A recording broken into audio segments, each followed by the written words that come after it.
तो आज हम डिस्कस करेंगे the topic of quantum technology. Quantum technology खुद में एक बहुत ही इंपॉर्टेंट टॉपिक है और बहुत ही ज़्यादा इंटरेस्टिंग भी है। एंड इसकी सबसे ज़्यादा इंपॉर्टेंस हमें प्रीलिम्स एंड मेंस में दोनों में देखने को मिलती है।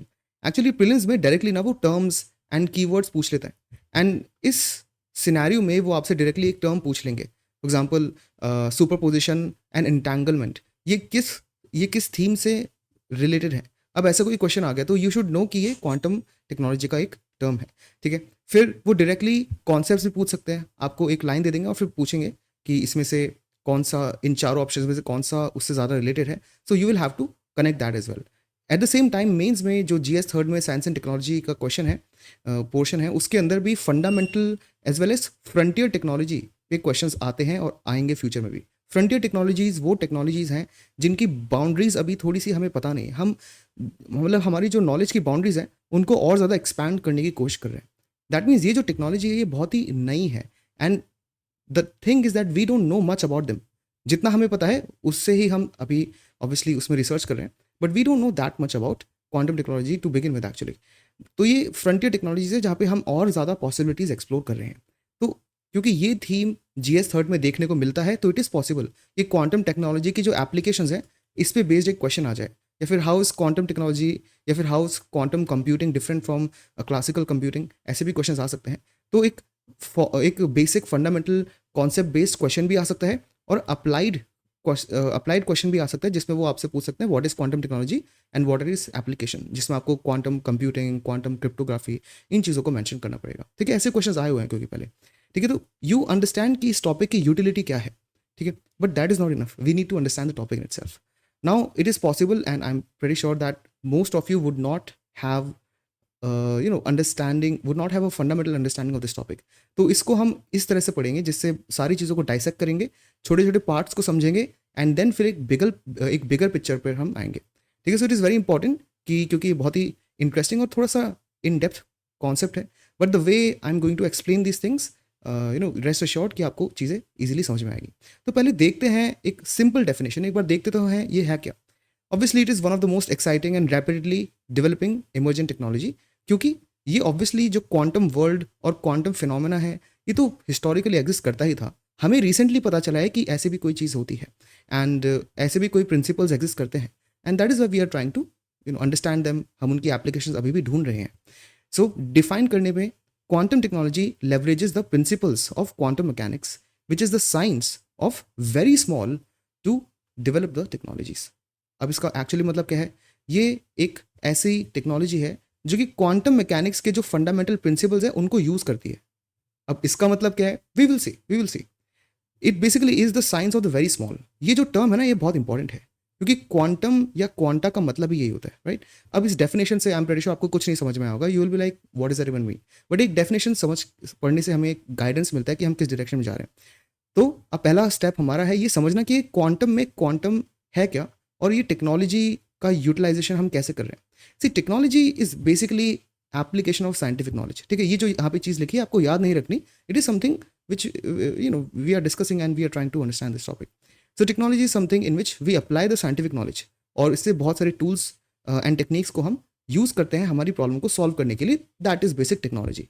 नाउ टेक्नोलॉजी जो अर्ली टाइम्स में we use lot of stone tools, but now we are using smartphones, we are also using computers, but in future we will be actively using quantum computers.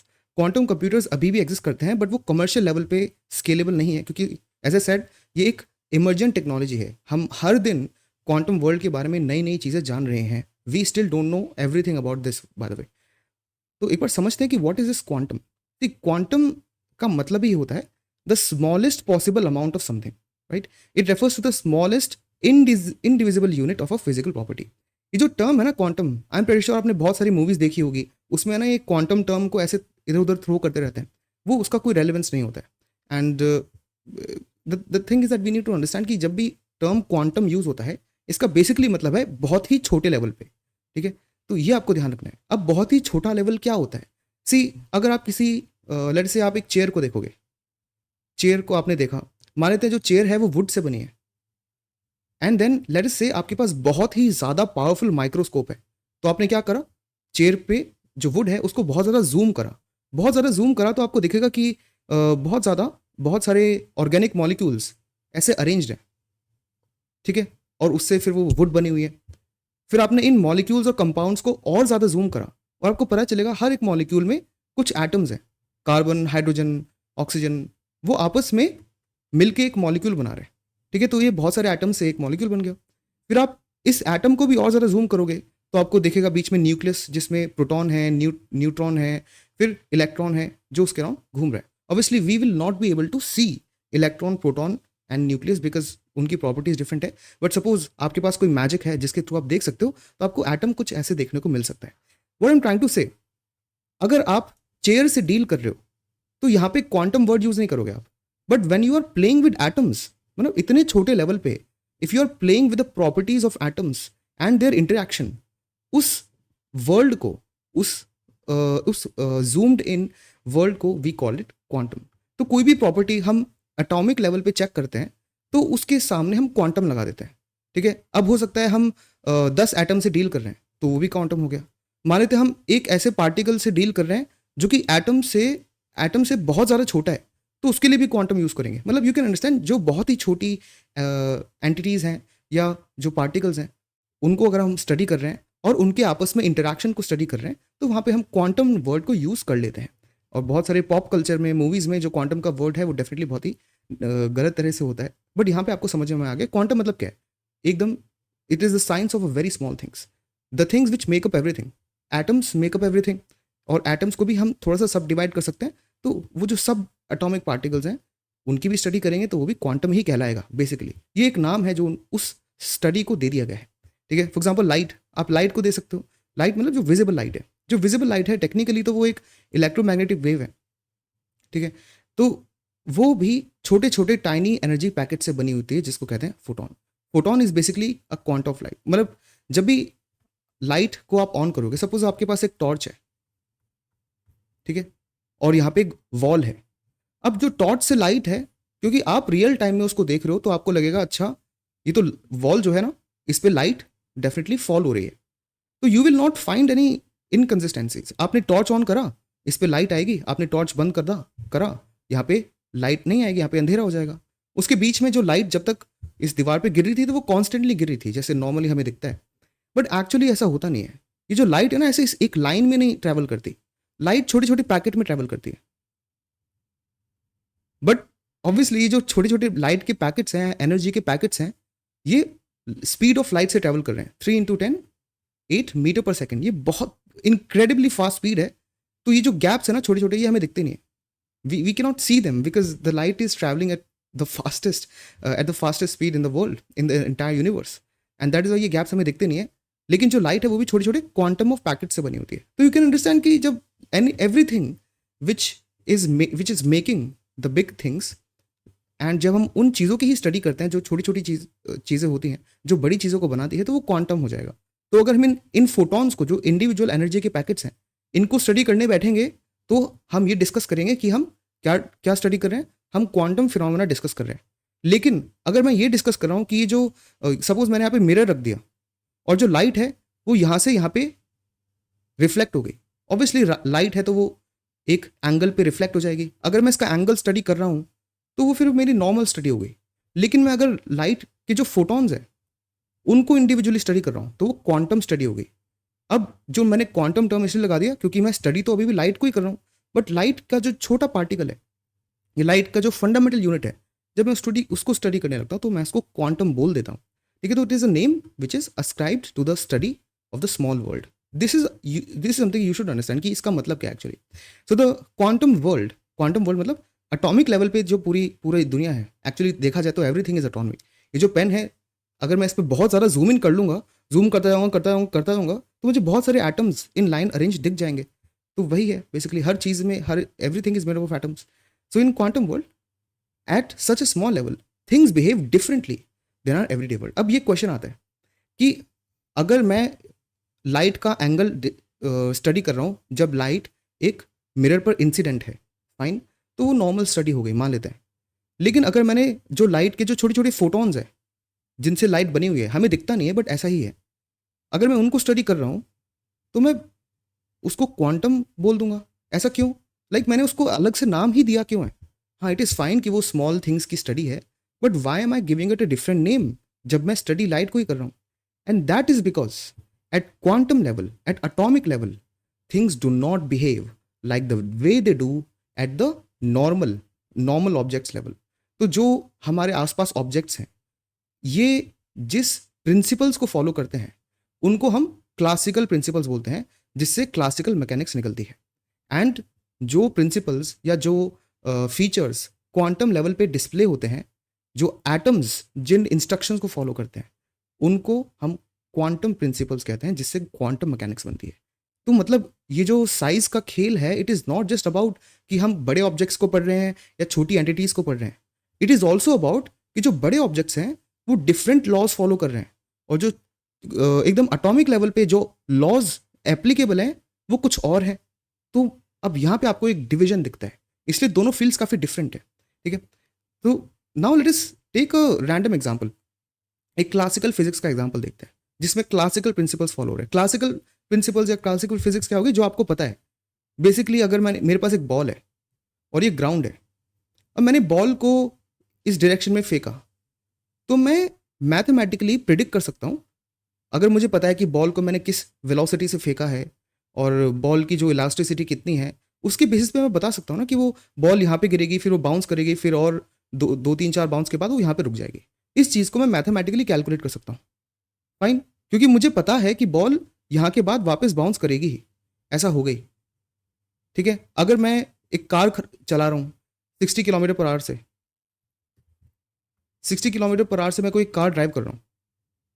ठीक है, और मुझे exactly पता होगा कि 1.5 are के बाद वो कार कितना दूर पहुंच जाएगी, ये मुझे ऑलरेडी पता है, क्योंकि मुझे पता है कार किस स्पीड से चल रही है और वो कैसे घूम रही है। बट क्वांटम वर्ल्ड पे चीज़ें डिफरेंट होती है। ठीक है, इसका एक और एग्जांपल ले लेते हैं। फॉर एग्जांपल कोई कॉइन हो गया, सपोज एक कॉइन है जिसकी एक साइड पे हेड लिखा है, दूसरी साइड पे टेल लिखा है। अगर मैं कॉइन को टॉस करूंगा तो क्या होगा? ऑब्वियसली या तो हेड आएगा या टेल आएगा, सिंपल। और ये मुझे पता है कि या तो हेड ही होगा या फिर टेल ही होगा, और कुछ हो ही नहीं सकता। मान लेते कॉइन बहुत पतला है तो वो बीच में खड़ा नहीं रहेगा। फाइन, सो या तो हेड्स आ गए टेल्स आएगा। So we are trying to understand that what is a classical world. जिस चीज़ से आप रेगुलरली रोजमर्रा की जिंदगी में इंटरेक्ट करते हो, जिन ऑब्जेक्ट से और जिन लॉस के थ्रू, वो क्लासिकल फिजिक्स हो जाता है, सिंपल। तो ये प्रिडिक्टेबल वर्ल्ड है, क्योंकि आप प्रिडिक्ट कर सकते हो, आप एनालाइज कर सकते हो थ्रू मैथमेटिकल फॉर्मूला।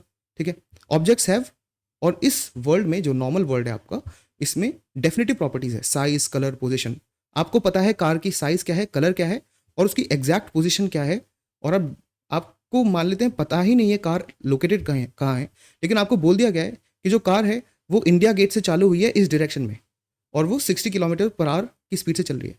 तो आपको अगर पता भी नहीं है कि कार की जीपीएस लोकेशन क्या है, फिर भी आप मैथमेटिकली कैलकुलेट कर सकते हो कि हर घंटे कार कहाँ पर होगी, because this is a predictable world. आप पोजीशन, साइज, कलर, इन सबको मेजर कर सकते हो, और इसी को हम क्लासिकल मैकेनिक्स बोलते हैं। यही हमारा क्लासिकल वर्ल्ड है, जिससे हम डेली इंटरेक्ट करते हैं और एक्टिव चॉइसेस में डिस्कस करते हैं। सो अब क्वांटम वर्ल्ड में जैसे हमने देखा, अगर बॉल को मैं बहुत ज़्यादा जूम इन कर दूं तो मुझे पता चलेगा जो बॉल है वो डेफिनेटली प्लास्टिक से बनी है। मान लेते हैं बॉल की जो कवरिंग है छोटी छोटी, वो प्लास्टिक से बनी है, और उसको मैंने और ज़्यादा जूम इन कर दिया तो प्लास्टिक, ऑब्वियसली बहुत सारे छोटे छोटे कंपाउंड्स मिलके एक पूरी प्लास्टिक की चेन बनी है, पूरा पॉलीमर बना है। इन कंपाउंड्स को और जूम करूंगा तो मुझे पता चलेगा जो कंपाउंड्स है इसमें कार्बन है, कहीं सल्फर है, कहीं ऑक्सीजन है। ठीक है, फिर कार्बन पे और जूम करूंगा तो मुझे पता चलेगा इसके अंदर तो इलेक्ट्रॉन्स हैं और प्रोटॉन है और न्यूट्रॉन है। तो मतलब जूम करते करते ही मैं आ गया क्वांटम वर्ल्ड में। अब क्वांटम वर्ल्ड में जो रूल्स हैं वो क्लासिकल मैकेनिक्स से डिफरेंट है। It is that branch of physics that deals with the behaviour of the very small particles, atoms and photons. अब आपको समझ में आ रहा है कि हम किस चीज़ की बात करें। In quantum mechanics particles do not have definite positions. यहाँ पे क्या लिखा है? Classical world is the world of predictions, we can predict their motion, but that is one of the most difficult things in quantum world, because we do not know their positions, definite positions. Einstein actually is very well known for saying different things. वो बहुत ज़्यादा confuse थे। एक principal था Heisenberg uncertainty principle, उसमें हमें depth में नहीं जाना, मैं तो बस आपको बता रहा हूँ। उन्होंने इसको इंट्रोड्यूस करा। उन्होंने बोला कि क्वांटम वर्ल्ड में हम एग्जैक्टली सारी प्रॉपर्टीज़ किसी भी पार्टिकल की नहीं बता सकते। हमें अगर एक किसी भी पार्टिकल की एक प्रॉपर्टी के बारे में पता चलेगा तो दूसरी हम पता नहीं लगा पाएंगे, ऐसी चीज़ उन्होंने कही। Because quantum world is unpredictable. अगर हमने एक चीज़ प्रिडिक्ट भी कर ली थी तो बाकी चीज़ें हम प्रिडिक्ट नहीं कर पाएंगे। We can not be certain about other things. And Einstein was like ऐसा हो नहीं सकता। फिर बाद में उन्होंने एग्री करा हाँ ऐसा हो सकता है, which basically means that if Einstein is confused it is okay for us to be confuse as well. ठीक है, सो द थिंग इज कि ये जो क्वांटम वर्ल्ड में जब हम जा रहे हैं, so please understand it is sort of a disclaimer. जो भी प्रिंसिपल्स मैं डिस्कस करूंगा फ्यूचर में भी, we don't know why is it like it is, right. हमें नहीं पता ऐसा क्यों है। वी डोंट नो कि क्वांटम वर्ल्ड पे अनसर्टेनिटी क्यों आ जाती है। ऑब्वियसली बहुत सारे साइंटिस्ट हैं जो बहुत ही ज़्यादा बड़ी मैथमेटिकल इक्वेशन से इसको एक्सप्लेन करने की कोशिश करते हैं। बहुत सारे मॉडल्स एग्जिस्ट करते हैं जो कि क्वांटम वर्ल्ड को एक्सप्लेन करते हैं। बट द थिंग इज कि at fundamental level nobody knows exactly और फॉर श्योर कि ऐसा क्यों है कि क्वांटम लेवल पे अनसर्टेनिटी आ जाती है, बट ऐसा है। ठीक है, this uncertainty is one of the key differences between the classical and quantum works. But this is not ये इतना इंपॉर्टेंट और बड़ा प्रिंसिपल है भी नहीं। बट अनसर्टेनिटी अब हम समझते हैं कि क्वांटम वर्ल्ड और रियल वर्ल्ड में कैसे देखेगा। देखो कोई कॉइन है, मान लेते एक कॉइन है, वो कॉपर से बना हुआ है, एक कॉपर का कॉइन है मान लिया हमने। अब इसमें टोटल नंबर ऑफ एटम्स कितने हैं? इसमें अराउंड 10⁻13 एटम्स है। ये बहुत ज़्यादा बड़ा नंबर है। 1 2 3 4 5 6 7 8 9 10 11 12 13 14, मतलब इतने सारे एटम्स है इस कॉइन के अंदर। बाय द वे कॉपर के इतने सारे एटम्स है, मान लेते हैं हम एक कॉपर का कॉइन है। ठीक है, तो ये सारे एटम्स है ना, इतने सारे, अब ये इतना बड़ा नंबर है, तो इतने सारे एटम्स जब मैं कॉपर का कॉइन उछाल रहा हूँ तो टेक्निकली मैं इतने सारे एटम्स को एक साथ उछाल रहा हूँ। और क्लासिकल वर्ल्ड में मुझे पता है या तो ये हेड्स ही आएगा या टेल ही आएगा। लेकिन अभी मैंने आपको क्या बताया, क्वांटम वर्ल्ड की एक बहुत बड़ा फीचर क्या है? अनसर्टेनिटी, या फिर उसको हम बोल सकते हैं अनप्रेडिक्टेबिलिटी।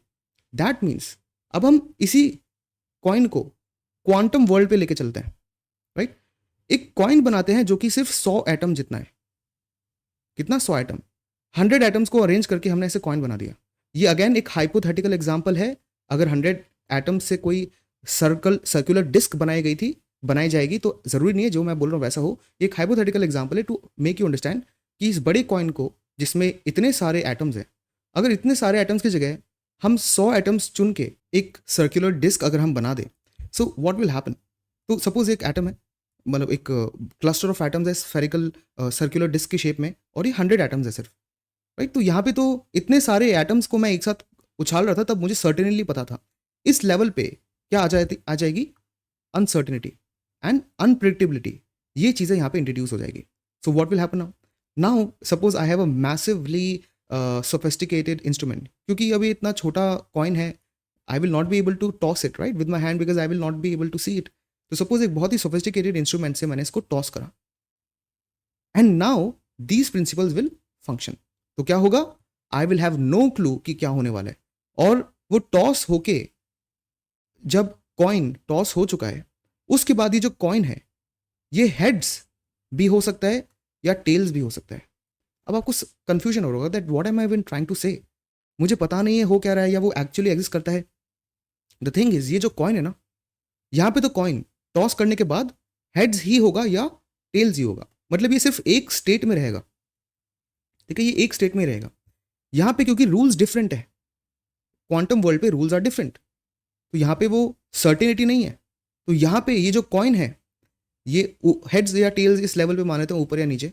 यहाँ पे ये जो कॉइन है बोथ अप एंड डाउन या फिर हेड्स और टेल्स पोजीशन में रहेगा। That means it can exist in both states. It can exist in both states. This can is very important. See, अगर मैंने कॉइन यहाँ पे टॉस करा और मैंने आंख भी बंद कर दी, तब भी मुझे पता है या तो वो हेड होगा या टेल होगा, दोनों नहीं हो सकता। लेकिन यहां पे it can be both state. This is a very interesting phenomena. It can be heads, it can be tails. अब इसकी कितनी ज्यादा एप्लीकेशंस हो सकती है, we can not even imagine. ठीक है, क्वांटम कंप्यूटर्स में हम 1 and 0 यूज करते हैं। यहां पे तो एक बिट की वैल्यू 1 भी है और 0 भी है, तो कितना सारा डेटा एक साथ स्टोर कर सकते हैं, कितनी जल्दी हम कैलकुलेशन कर सकते हैं। इन्हीं सारी एप्लीकेशंस को हम फ्यूचर में भी देखेंगे। So you can understand that both it can exist in both states, and this is the beauty of the quantum world.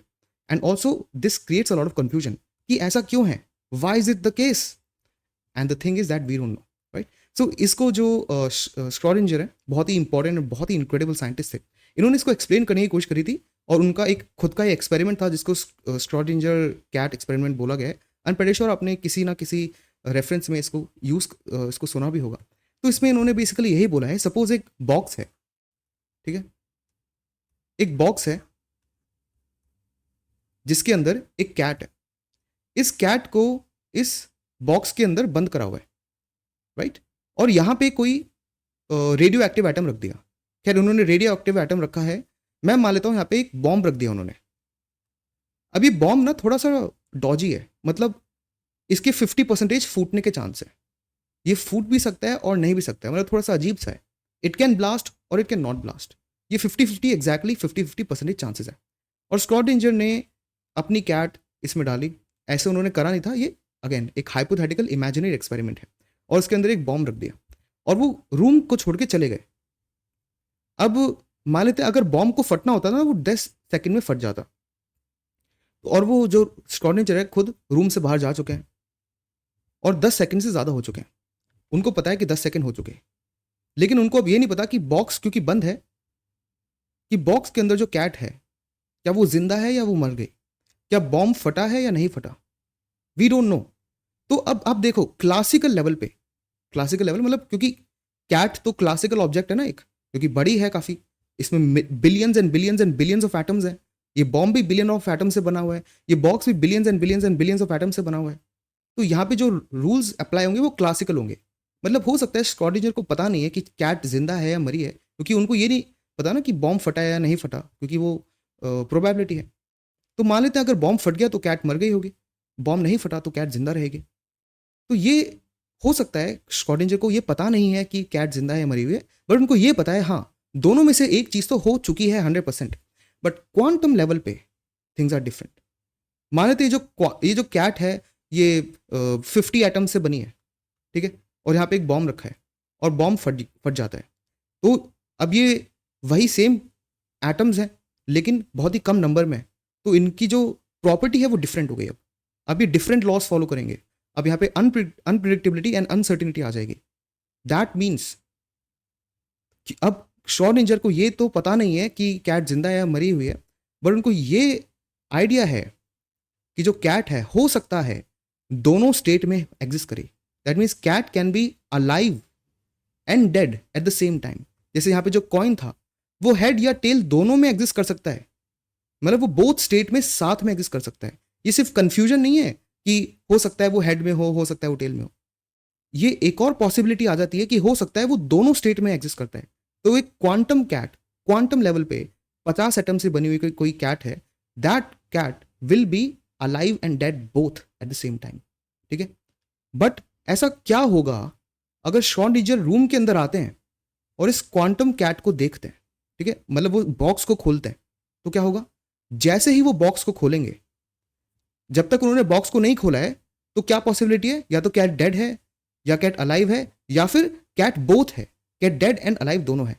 जैसे ही वो बॉक्स को खोलते हैं, या तो जो ये बोथ वाली पॉसिबिलिटी है ये एकदम से खत्म हो जाती है. या तो कैट सिर्फ डेड है या सिर्फ अलाइव है. इसका मतलब है कि जैसे ही हम देखेंगे, जैसे ही हम मेजर करने जाएंगे ना कि कॉइन हेड है या टेल है, तो वो दोनों में से एक स्टेट पे आ जाएगा. ठीक है, सो दिसको it is known as collapse of the wave function. इसको भी आगे हम डिटेल में देखेंगे, बट आपको इतना थोड़ा बहुत आइडिया होना चाहिए that what we are actually talking about. ठीक है, तो this actually is very beautiful phenomena. It tries to explain us what are the principles behind the quantum world, and quantum world classical world से different क्यों है. अब इन्हीं के कुछ क्वांटम मैकेनिक्स के प्रिंसिपल्स को देखते हैं जो इन सारी चीज़ों को डिटरमाइन करते हैं. मतलब वो कौन से लॉज हैं जो कि क्वांटम लेवल पे काम करते हैं. सी क्लासिकल लेवल पे थर्मोडायनामिक्स हो गया, न्यूटोनियन मैकेनिक्स हो गए, जो न्यूटन के लॉज हैं, इनर्शिया वगैरह के लॉज हो गए, गैलीलियो के कुछ लॉज हैं, देन थर्मोडायनामिक्स के कुछ लॉज हैं. ये सारे क्लासिकल फिजिक्स में डील करते हैं. So what are the laws और what are the principles which are followed at quantum mechanics? The main three are superposition, entanglement and also quantum tunneling. ये आपको तीनों ध्यान रखने हैं. अब ये टर्म्स अलग से पूछे जा सकते हैं. वो बोल देंगे the term entanglement and tunneling is associated with which of the following. अब यहाँ पे लिखा होगा the theory of the singularity, फिर the origin of the world और द बिग बैंग थ्योरी. ऐसे बहुत सारे टर्म्स हो सकते हैं. या तो ऐसा क्वेश्चन आ सकता है, या फिर एक क्वेश्चन आ सकता है विच of the following best explains the term superposition. ये भी पूछ सकते हैं. तो उसमें 3-4 लाइन होगी. अगर आपको पता है सुपरपोजिशन का मतलब क्या है तो वो आप समझ सकते हो. अब superposition is very simple because हम यही एग्जाम्पल देख चुके हैं. सुपरपोजिशन का यही मतलब है that a particle can exist in all possible states और location simultaneously until it is observed. That means एक पार्टिकल या एक पार्टिकल ही हो गया, वो मल्टीपल स्टेट्स में या मल्टीपल लोकेशंस में एक ही टाइम पर एग्जिस्ट कर सकता है. तो कोई बॉल है, वो या तो यहाँ पे होगी, या वो यहाँ पे होगी, या यहाँ पे होगी, यहाँ पे होगी, यहाँ पे होगी, यहाँ पे होगी. क्लासिकल वर्ल्ड में, मतलब नॉर्मल वर्ल्ड में, तो या तो वो यहाँ हो सकती है, या वो यहाँ हो सकती है, या वो यहाँ हो सकती है. वो इन सारी जगह नहीं हो सकती, वो इनमें से एक ही जगह होगी. लेकिन जो पार्टिकल है ना क्वांटम लेवल पे, that particle on quantum level can exist here, here, here, here, here, here, here, here, here at the same time.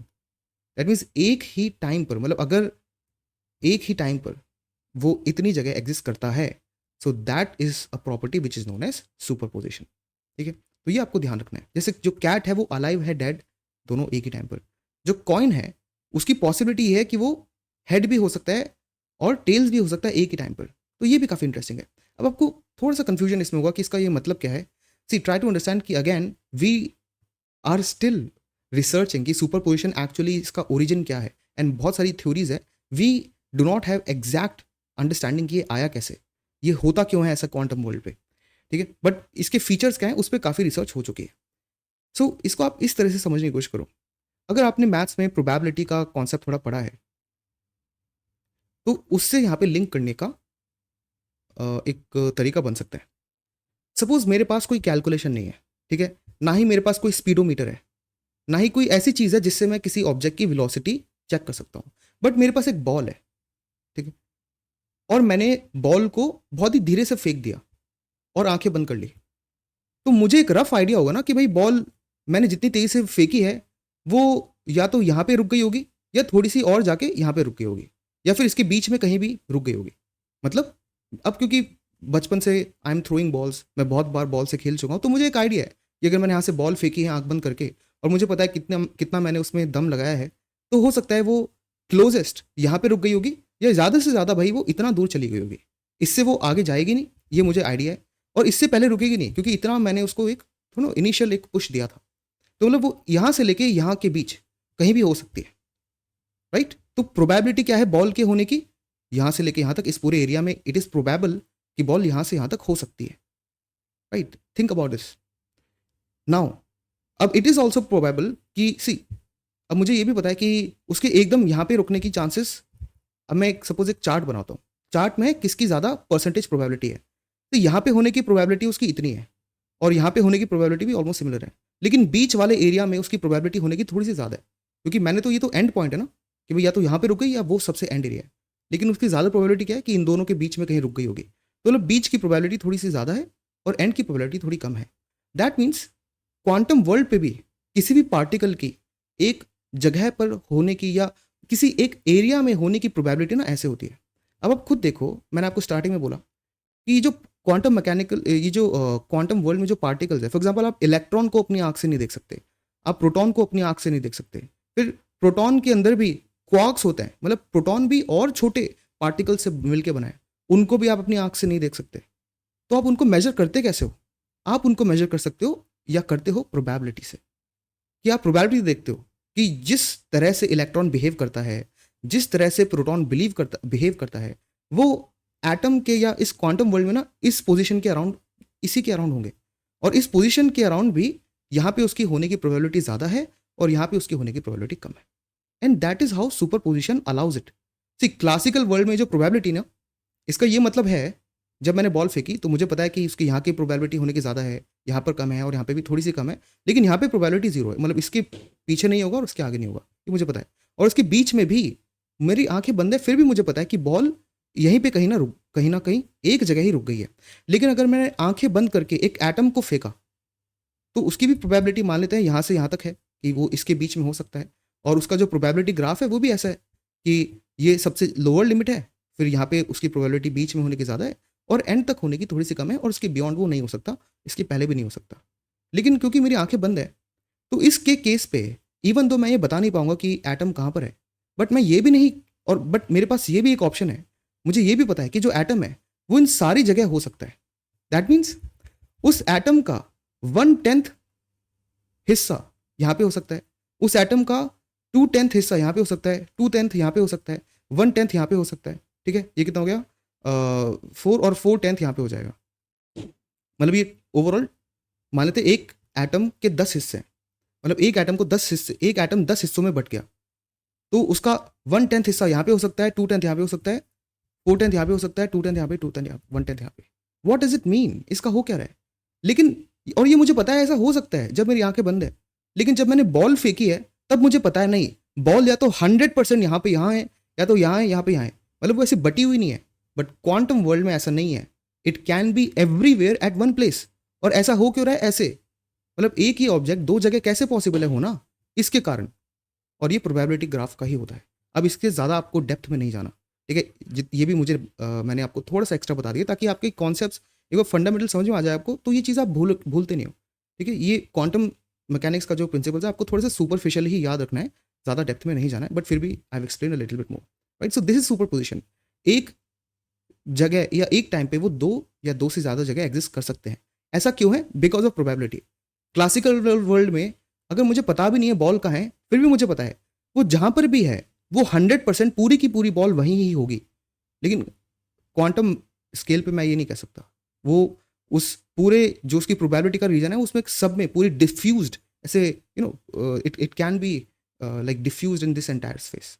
लेकिन जैसे मैंने आपको पिछली बार बताया, जैसे ही अगर मैंने एटम की पोजीशन देखनी चाहिए, जैसे ही मैं मेजर करूंगा ना उसको, तो ये जो पूरी वेव थी ना, वेव मतलब ये जो पूरी प्रोबेबिलिटी ग्राफ था, इसको ही वेव बोल सकते हैं, क्योंकि देखो वेव जैसे दिख रहा है, वेव ऐसे होती है, तो वेव जैसे दिख रहा था ना प्रोबेबिलिटी ग्राफ, तो इसको हम बोल देते हैं वेव फंक्शन। इसका नाम है, अगेन उसकी डिटेल में नहीं जाना, मान लेते हैं इसका नाम वेव फंक्शन है। तो जैसे ही मैं अब उस एटम को आंख खोल के देखूंगा, तो अभी तक तो वो इतनी सारी जगह एक साथ एग्जिस्ट करता था, जैसे ही मैं उसको आंख खोल के देखूंगा वो एक जगह ही एग्जिस्ट करेगा। या तो वो यहाँ पे होगा, या फिर वो यहाँ पे दिखेगा मुझे, या वो यहाँ पे दिखेगा मुझे। ठीक है, तो दैट मीन्स एटम्स, ये जो फंडामेंटल लेवल पे जो छोटे छोटे पार्टिकल्स है ना, atomic particles, subatomic particles, they are particles, मतलब जो नॉर्मल पार्टिकल जैसे बिहेव करते हैं, but they are also wave. ठीक है, इसको ही वेव पार्टिकल डुअलिटी भी बोला जाता है। और ये वेव आती कहाँ से है? दिस इज बेसिकली, वेव का कुछ मतलब नहीं, वेव का मतलब है प्रोबेबिलिटी, कि वो जो पार्टिकल है वो एक सिंगल फिजिकल पार्टिकल जैसे एग्जिस्ट नहीं करता, वो एक प्रोबेबिलिटी जैसे एग्जिस्ट करता है, और उसका छोटे छोटे छोटा पार्ट इतने बड़े रीजन में फैला हुआ हो सकता है। अब मैंने बड़ा तो बोल दिया, बट क्वांटम वर्ल्ड पे ये बहुत छोटा है, और इन्हीं सारी छोटी छोटी चीज़ों से मिलकर हम बने हैं। So this is the entire concept of superposition. All right, so in next class we will discuss the concept of entanglement, quantum tunneling, and we will also understand what are the overall applications of quantum mechanics. ये जो first lecture था, definitely it was a bit more slower to explore the fundamentals, ताकि आपको एक बार समझ में आ जाए कि हम किस चीज़ की बात कर रहे हैं. Obviously in future lectures we will speed things a bit up and we will try to understand that as well. All right, so thanks for tuning in. I'll see you in the next one and have a good day.